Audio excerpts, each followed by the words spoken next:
हम लोग पार्लियामेंट को भी घेरेंगे। हम लोग से बड़ा कोई हो गया है क्या? इस हिंदुस्तान में हमारे वोट की ताकत है। हमारी वोट से कोई एमपी और एमएलए जीतता है, कोई आईएएस बनता है, कोई आईपीएस बनता है। तो ये संविधान की ताकत से आईएएस आईपीएस बनता है, एमपी बनता है, एमएलए बनता है। आप पत्रकार हैं, आपको पत्रकारिता करने की जो आज़ादी मिली है वो संविधान दिया है, और इस संविधान के ज़रिए आप अपनी बात को अवाम के हक़ के लिए लड़ पाते हैं या हमारी बात को लोगों तक पहुंचा पाते हैं। तो ये संविधान अगर कोई छीनने की कोशिश करेगा तो वैसी ज़िंदगी लेके हम लोग क्या करेंगे? हम लोगों ने जब अंग्रेज जिसका सूरज अस्त नहीं होता था उसको हिंदुस्तान छोड़ा दिया, तो ये तो अडानी अंबानी के दलाल को कितना मिनट लगेगा हम लोग को भगाने में? भगा देंगे इस देश से। देखिए, 3 दिन पहले पार्लियामेंट हाउस के अंदर जिस तरह से अभद्र टिप्पणी की गई बाबा साहब भीमराव अंबेडकर के ऊपर, ये देश के लिए सबसे ज़्यादा शर्मसार करने वाला है। और भारतीय जनता पार्टी की सरकार जिस तरह से चल रही है इस देश के अंदर, अडानी और अंबानी के ग़ुलाम हैं ये लोग, और उनके ज़रख़रीद ग़ुलाम जिस तरीके से ये सरकार चला रही है, जिस तरह से अडानी को बचाने के लिए, अंबानी को बचाने के लिए ये सरकार, जिस तरह से कांग्रेस पार्टी के अपोजिशन के लीडर को इन लोगों ने जिस तरीके से पार्लियामेंट के अंदर बेइज्जत किया, उसी तरह से ये लोग समझ रहे थे कि अंबेडकर जी को बेइज्जत करके ये लोग बच जाएंगे। हिंदुस्तान में ये मान सकते हैं कि राहुल गांधी के मानने वाले कम लोग हो सकते हैं, लेकिन अंबेडकर के मानने वाले लोग इस देश के अंदर 100% लोग हैं।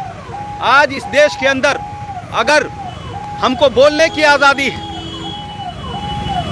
खाने की आज़ादी है, अपने धर्म के हिसाब से चलने की आज़ादी है, या जिस पार्लियामेंट हाउस के अंदर जिस तरह से अभद्र टिप्पणी की गई, उस पार्लियामेंट हाउस के अंदर अगर अमित शाह अपने पद और गोपनीयता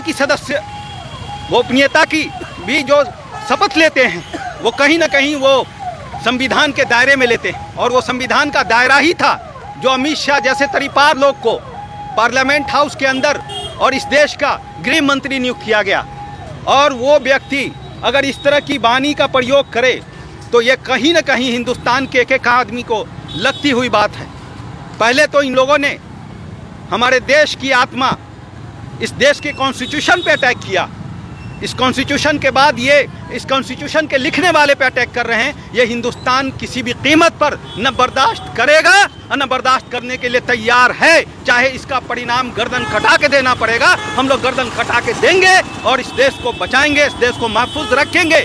और ये संविधान को बचाने के लिए हम लोगों ने एक अल्टीमेटम दिया है, इस भारत सरकार को चेताया है कि आप जाग जाइए। हम लोग मरने और मारने के लिए हिंदुस्तान की जो सभ्यता रही है, जब हम अंग्रेज को खदेड़ के भगा दिए तो तुम तो अडानी और अंबानी के गुलाम हो, तुम तो उसके बिके हुए आदमी हो, उनके ज़रख़रीद गुलाम हो। तुम्हारी हैसियत क्या है, तुम्हारी औकात क्या है? तुमको आने वाले वक्त में औकात दिखा देंगे हम लोग। क्या मांग है आप लोगों की, क्या मांग करना चाह रहे हैं?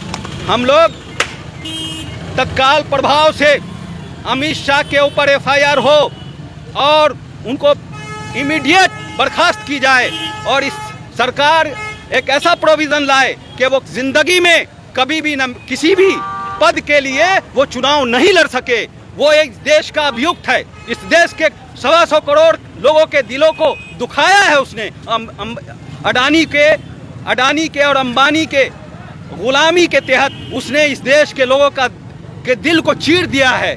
हम लोग के दिल को जो तकलीफ पहुंची है इस देश में, इसको बयान नहीं किया जा सकता। हम लोग संविधान रचयिता के लिए कुछ भी करने को तैयार हैं, लेकिन ये बर्दाश्त करने को तैयार नहीं कि अमित शाह पार्लियामेंट हाउस के अंदर फिर कभी जा पाए और या जाए।